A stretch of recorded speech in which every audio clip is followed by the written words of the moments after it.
Greetings, John and Shannon Kromm here from the Kromm Real Estate team. Be sure to hit subscribe on the way in and, do all the other things. Smash that like button. Yeah, that's it. Do that. Anyway, today we're here to talk about a few things that we do actually hate in Bend. Truly, it's not all rainbows and unicorns here. So Shannon and I are gonna run you through 7 things that we do hate about Bend. Hate's a strong word. Do we need to say hate? Well, I mean, if you're at the intersection of Reed Market and Broster House, that roundabout. Oh yeah, I hate that. This isn't what other people hate. This is what we hate. True.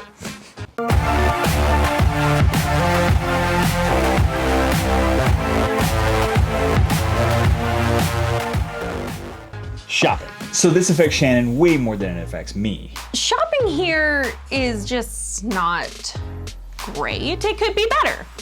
Besides the Target though, right? You're okay with that? The Target is great, but it's just not a super Target.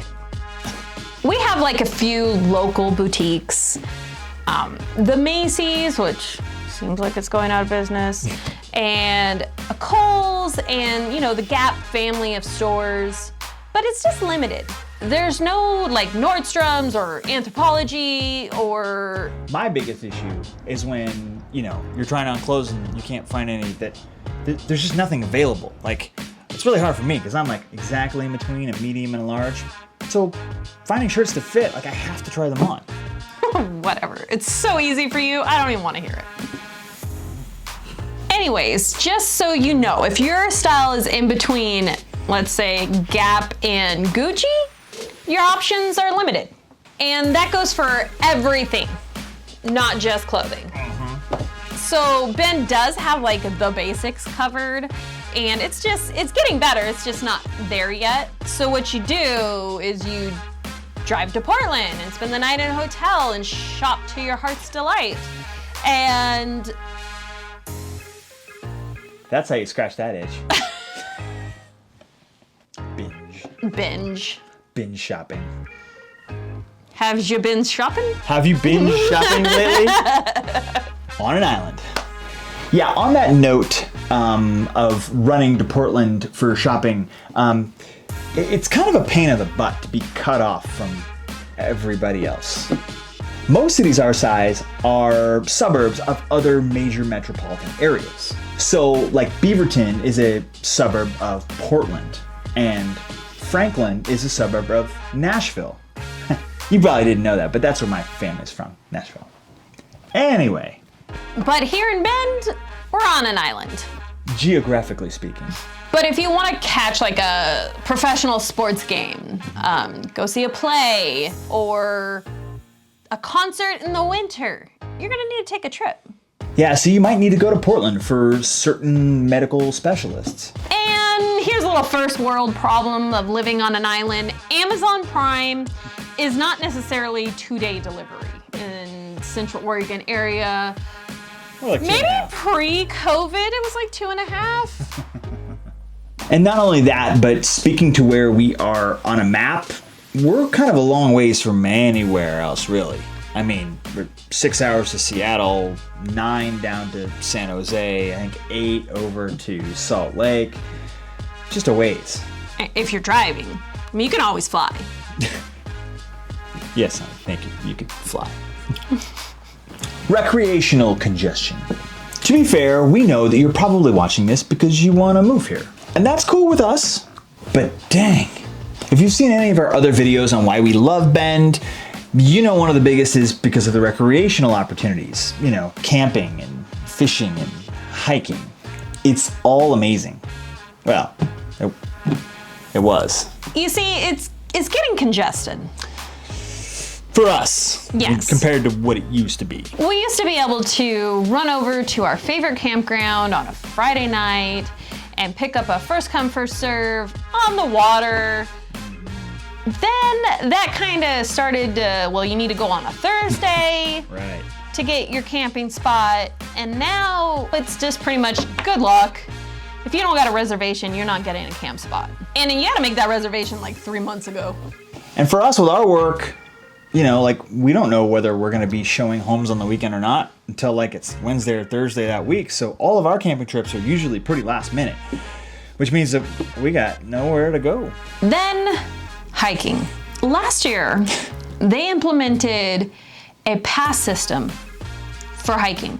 Yes, you must go online and get a pass, and there are limited quantities for hiking. This doesn't apply to all the hikes. Just a few of the more popular ones. But still. Yeah, but still. And finally, one of our favorite lakes to go to in the summertime is so congested now that we don't even go anymore. The boat launch is a disaster.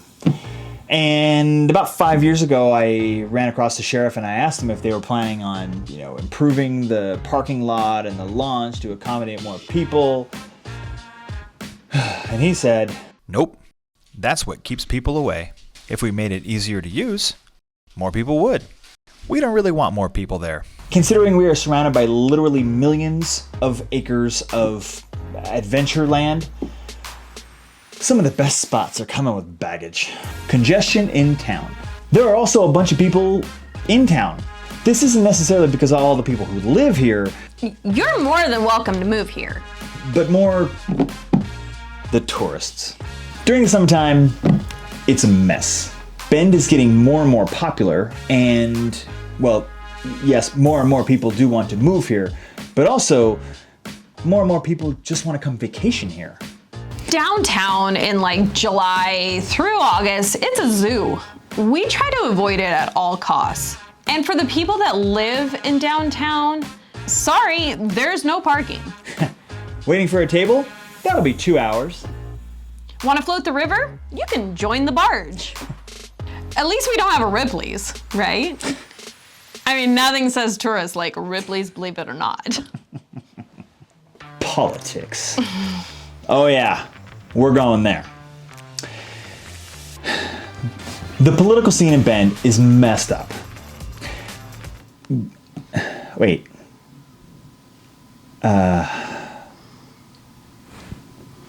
Never mind. It's messed up everywhere. Homelessness. This is one that I truly hate to bring up, but it is becoming a problem here, and you probably won't see many other videos talk about it, but Bend is quickly developing a homeless problem. Now, there's always been panhandlers at various intersections throughout town. But over the past 2 years, maybe COVID has something to do with it. Look, maybe they just like camping as much as we do, or more, but don't want to go all the way out to the forest, you know? But the fact is we now have a problem. There is multiple tent cities popping up at multiple off-ramps throughout the city. Yeah, the city lets it go for a while, months, until it becomes a health and safety concern, and then they'll usually go in and remove it. Then the next week, another tent city pops up in another location. It's something that is a very difficult problem to address. And unfortunately, the city doesn't really seem to have a grasp on how to handle it. It's getting expensive. Not even joking, when $500,000 only gets you a Cracker Jack box house in Bend, you know we've got a problem. We're selling these houses and we don't even like it. I love when people say, oh, it's those dumb realtors' fault, prices are so high. Right.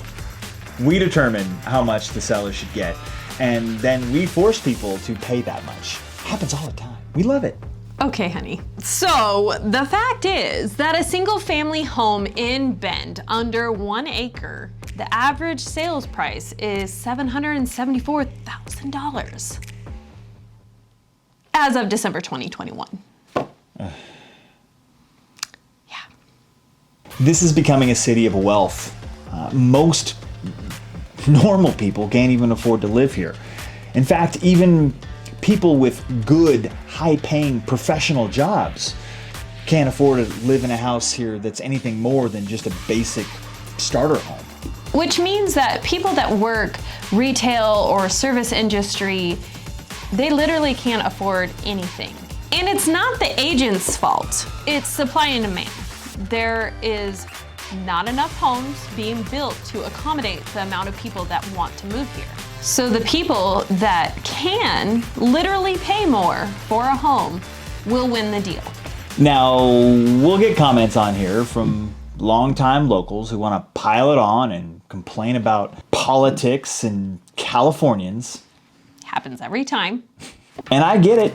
The reality is that Bend, like any city, does face its share of challenges. And there are certainly growth challenges. And that alone seems to be the biggest problem because it kind of ties all of the rest of the problems together.